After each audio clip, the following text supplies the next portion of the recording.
Olá, amigos do canal, bem-vindos! Mais um vídeo do Dicionário do Investidor. TORD 11 e VSLH, o que está acontecendo que provocou tanta queda?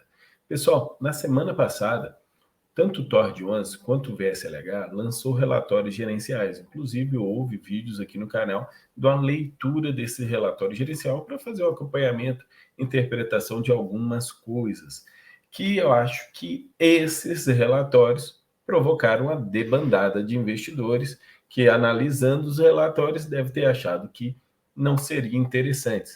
Agora, vamos exatamente saber, reolhar esses relatórios e ver o que aconteceu. Primeiro, quero mostrar para vocês como está a situação, a queda dos dois ativos nos últimos 5 dias. O VSLH caiu 19% nos últimos 5 dias e o TORD 11 caiu nos últimos 5 dias 11%.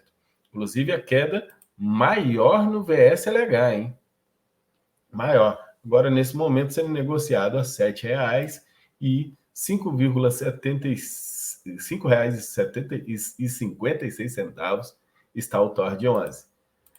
Então, TORD 11, dados no Fundos Explorer, o último provento, isso também ajudou bastante, tá, gente? A queda nos últimos, de modo geral, no TORD 11, esses 4 centavos, que se for ver até a queda do TORD 11, ela é de mais de mês que vem acontecendo, justo desde o anúncio desse último provento de 4 centavos. Você podia ver que ele anunciou o provento na sexta-feira, dia 6, depois disso só ladeira abaixo.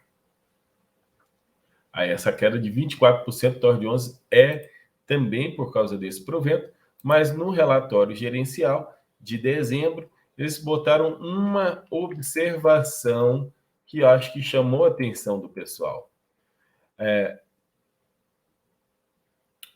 Em dezembro, encontra-se a adimplência. Olha aqui, apesar disso, de todo mundo estar em dia, a equipe de gestão deliberou pela redução da antecipação do resultado contábil acumulado. Eles estavam utilizando o caixa que o fundo tem e antecipando o resultado contábil, sem receber o dinheiro. É mais ou menos assim, eu tenho uma dívida com um fulano e o fulano tem que me pagar 1% ao mês. Só que nesse mês ele ainda não tem que me pagar porque tem uma carência de 5 meses. Mas mesmo assim eles estavam pegando do caixa que eles tinham de outros investimentos e entregando para o cotista sem receber nesse período de carência, sem pagamento de juros do fulano. Então, tal decisão, por que eles tomaram essa decisão? Reflete a necessidade pontual de reserva de lucro caixa acumulado para mitigar o risco na sua reposição via resultado do caixa positivo futuro.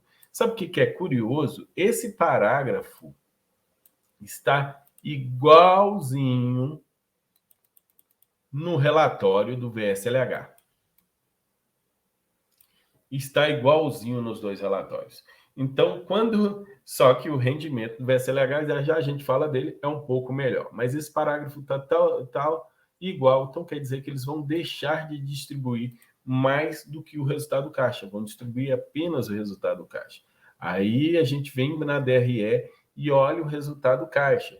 Quando a gente olha o resultado caixa, e agora eu aprendi, graças à galera, que o resultado caixa aqui, ó, essa distribuição caixa é referente ao mês anterior.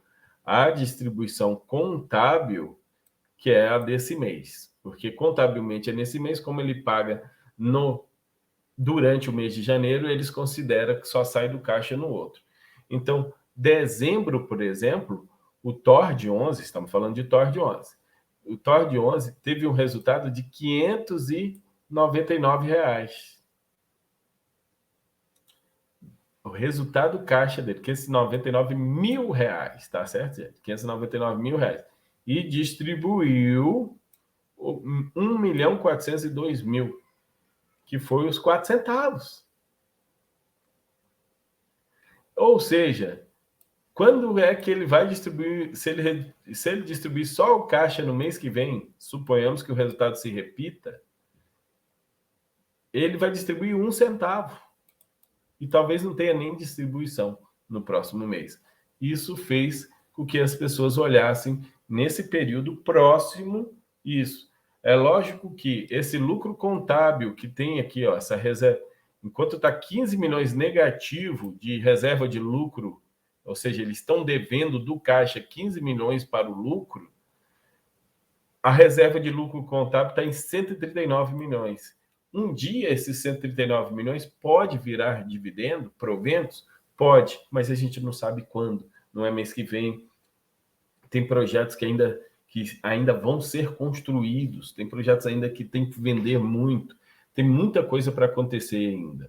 Então, o TOR de 11, o pessoal olhou para isso aqui vai dar 1 centavo por cota no máximo, e eles imaginaram que o próximo provento vai vir muito baixo, e veio a demandada.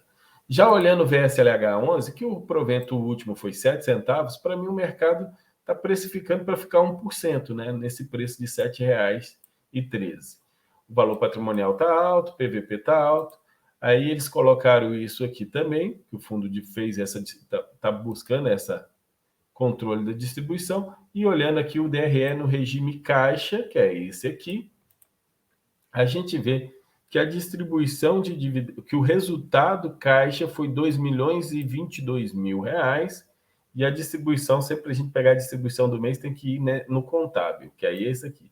E a distribuição, que foi esses 7 centavos,